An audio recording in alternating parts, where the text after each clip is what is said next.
नमस्कार। केंद्रीय सड़क परिवहन एवं राजमार्ग मंत्रालय ने पिछले दिनों राज्यसभा में एक रिपोर्ट पेश की जो बिहार के लिए बेहद सुखद है, खासतौर पर मुख्यमंत्री नीतीश कुमार के लिए।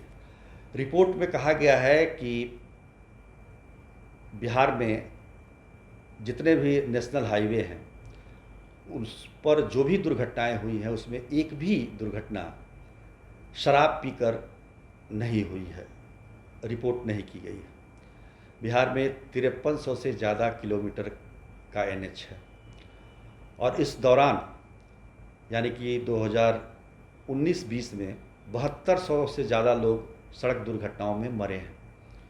बावजूद इसके उसमें से एक भी ऐसी दुर्घटना नहीं हुई है जिसमें वाहन चालक शराब पीकर गाड़ी चला रहा हो और उसने दुर्घटना को अंजाम दिया या दुर्घटनाग्रस्त हो गया।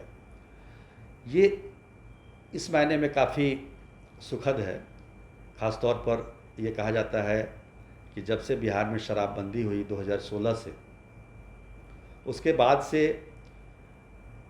कई दौर ऐसे आए जिसमें कहा गया कि शराबबंदी फेल है, शराबबंदी कानून की धज्जी उड़ाई जा रही है, लाखों लीटर शराब को पकड़ा जा रहा है, धंधेबाज पकड़े जा रहे हैं, तस्कर पकड़े जा रहे हैं, तो इन तमाम पीने वाले पकड़े जा रहे हैं। तो ये तमाम जो खबरें देखने के बाद एक तरह से विपक्ष का कहना है कि शराबबंदी बिहार में पूरी तरह से फेल है, ये लगातार कहा जा रहा है। लेकिन ये जो केंद्रीय सड़क परिवहन एवं राजमार्ग मंत्रालय का जो ये रिपोर्ट है, उससे तो यही लगता है कि निश्चित तौर पर शराबबंदी बिहार में काफ़ी सफल है और दुर्घटनाओं को रोकना ही एक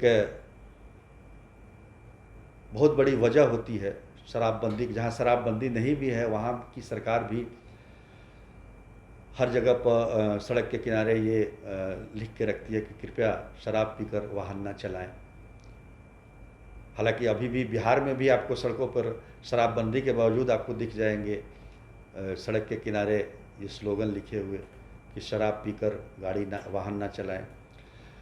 तो कहने का मतलब ये है कि ये आंकड़ा इस बात को दर्शाता है कि कितने मास लेवल पर शराबबंदी का असर हुआ है।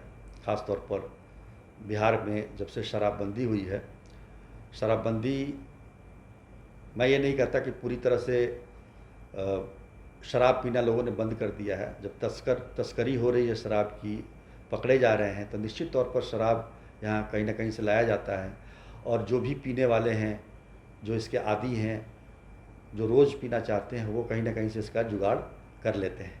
लेकिन इतना तय है कि वो घरों में पीते हैं, हंगामा नहीं करते हैं, वाहन नहीं चलाते हैं शराब पीकर। इस कानून का ये फ़ायदा ज़रूर हुआ है। चौक चौराहे पर हल्ला हंगामा नहीं करते हैं पीकर।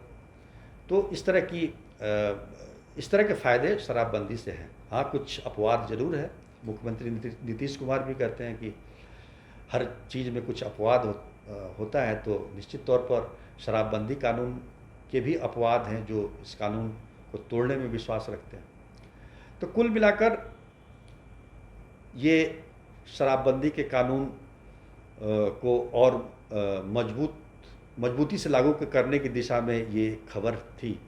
लेकिन इससे जुड़ा एक मेरा सवाल भी है जो मैं आपसे भी पूछना चाहूँगा कि चलिए सड़क दुर्घटनाएं नहीं हुई एनएच पर, लेकिन बिहार में कोरोना के संक्रमण का दर भी सबसे कम है। क्या इसके पीछे भी शराबबंदी है? ये मेरा सवाल है। ये मैं किसी कंक्लूजन पे नहीं हूँ, लेकिन अगर आपको इसके बारे में जानकारी हो, क्योंकि आज मैं कहीं पढ़ रहा था, उसके मुताबिक बिहार में देश में सब संक्रमण का दर सबसे कम है और सबसे ज़्यादा कहाँ है? गोवा में।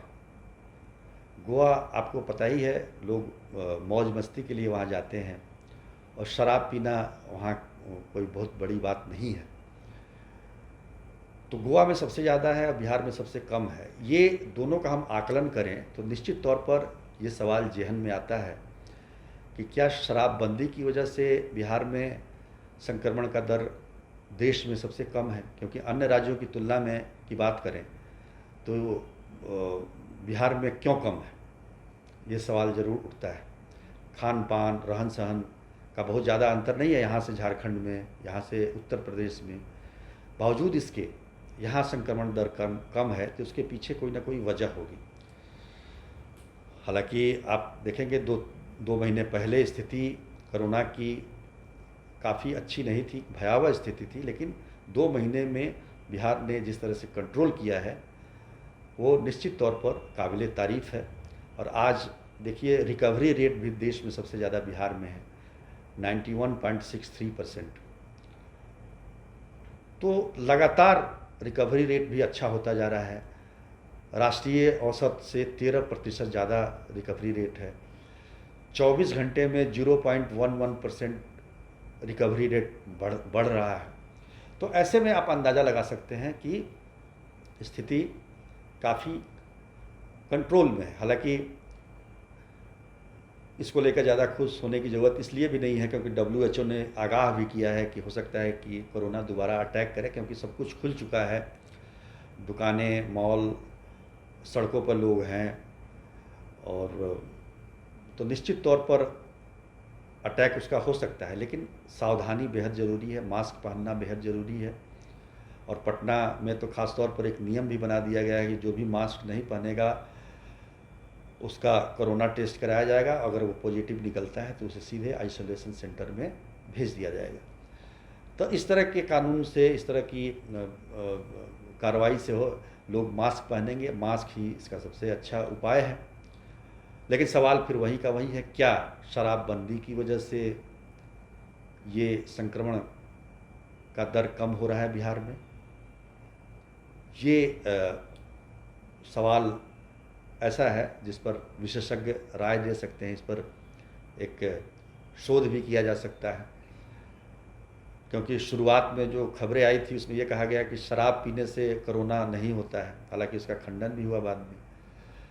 लॉकडाउन के दौरान कई राज्यों ने शराब की दुकानें खोल दी, लोगों की लंबी लंबी लाइनें लगी, हमने देखी। और उन्हीं राज्यों में संक्रमण कम नहीं हो रहा है। तो निश्चित तौर पर कहीं ना कहीं इस शराबबंदी का असर कोरोना को कंट्रोल करने में, इसके संक्रमण को फैलने में रोकने में है, और इसकी जांच की ज़रूरत है। आज के लिए बस इतना ही। धन्यवाद।